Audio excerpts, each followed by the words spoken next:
বাংলার বাড়ি যোজনা নিয়ে যারা দীর্ঘদিন ধরে অপেক্ষা করছিলেন তাদের জন্য অবশেষে একটা বড় খবর এসছে। হ্যাঁ, সরকার টাকা ছাড়ার ব্যাপারে অর্ডার দিয়ে দিয়েছে।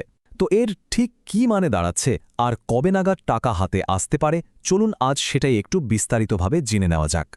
চলুন আর কোনো রকম ভূমিকা না করে একেবারে আসল প্রশ্নে চলে আসি, যে প্রশ্নটা সবার মনেই এখন ঘুরপাক খাচ্ছে। টাকাটা ঠিক কবে পাওয়া যাবে? আমরা সবাই জানি এই অপেক্ষাটা বেশ দীর্ঘ, তবে এখন মনে হচ্ছে সেই অপেক্ষার হয়তো শেষ হতে চলেছে। আর সেই খুশির খবরটা হলো অপেক্ষার অবসান। রাজ্য সরকার অবশেষে প্রথম কিস্তির টাকা দেওয়ার জন্য অফিসিয়াল অ্যালটমেন্ট অর্ডার জারি করে দিয়েছে। এর মানে হলো টাকা বন্টনের যে প্রক্রিয়াটা সেটা কিন্তু আনুষ্ঠানিকভাবে শুরু হয়ে গেল। দেখুন, এটা কিন্তু কোনো জল্পনা বা শ্লুক নয়, এটা সরাসরি সরকারি অর্ডারের কথা। এখানে পরিষ্কার করে লেখা আছে বাংলার আবাস যোজনা গ্রামীণ স্কিমের দ্বিতীয় পর্যায়ের প্রথম কিস্তি। মানে এটা একদম নিশ্চিত যে এই টাকাটা বাংলার বাড়ি প্রকল্পের জন্যই আসছে। আর সবচেয়ে গুরুত্বপূর্ণ হলো তারিখটা। এই অর্ডারটা আনুষ্ঠানিকভাবে বের হয়েছে 16 জানুয়ারি 2026-এ। মানে পুরো বিষয়টা এখন অফিসিয়াল। আর এই তারিখটা এটাই প্রমাণ করছে যে কাজটা কিন্তু এখন দ্রুত এগোবে। আচ্ছা, তাহলে প্রথম কিস্তিতে কত টাকা করে দেওয়া হচ্ছে? অর্ডারে কিন্তু সেটাও স্পষ্ট করে বলা আছে। প্রত্যেক লাভার্থী প্রথম কিস্তিতে পাবেন 60,000 টাকা। বাড়ি তৈরির কাজটা শুরু করার জন্য এটা কিন্তু একটা বেশ বড়সড় সাহায্য। এই যে 60,000 টাকা, এটা আসলে প্রাথমিক তহবিল। মানে এই টাকাটা দেওয়া হচ্ছে যাতে বাড়ির নির্মাণ কাজটা শুরু করা যায়। প্রকল্পের নিয়ম অনুযায়ী এই টাকাটা পাওয়ার পরেই কিন্তু কাজটা শুরু করে দিতে হবে। এখন পরের প্রশ্ন হলো, এই টাকাটা কি রাজ্যের সব জেলাতেই একসঙ্গে দেওয়া হচ্ছে, নাকি নির্দিষ্ট কিছু জেলার জন্য এই অর্ডারটা বেরিয়েছে? চলুন এবার দেখে নেওয়া যাক কোন কোন জেলা এই তালিকায় রয়েছে।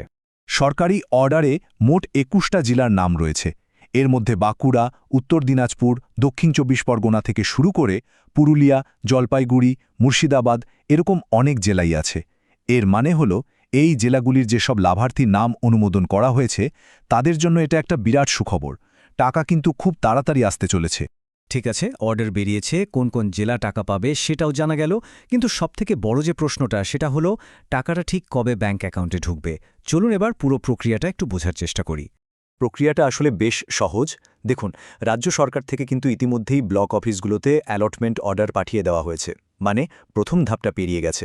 এরপরে একটা আনুষ্ঠানিক ঘোষণা হবে আর তারপরেই সরাসরি লাভার্থীদের ব্যাংক অ্যাকাউন্টে টাকা ট্রান্সফার শুরু হয়ে যাবে।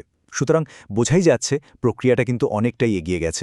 যদিও কোনো একদম নির্দিষ্ট তারিখ এখনও ঘোষণা করা হয়নি, তবে যা ইঙ্গিত পাওয়া যাচ্ছে তাতে মনে করা হচ্ছে যে খুব সম্ভবত আগামী সপ্তাহের মধ্যেই টাকা অ্যাকাউন্টে চলে আসতে পারে।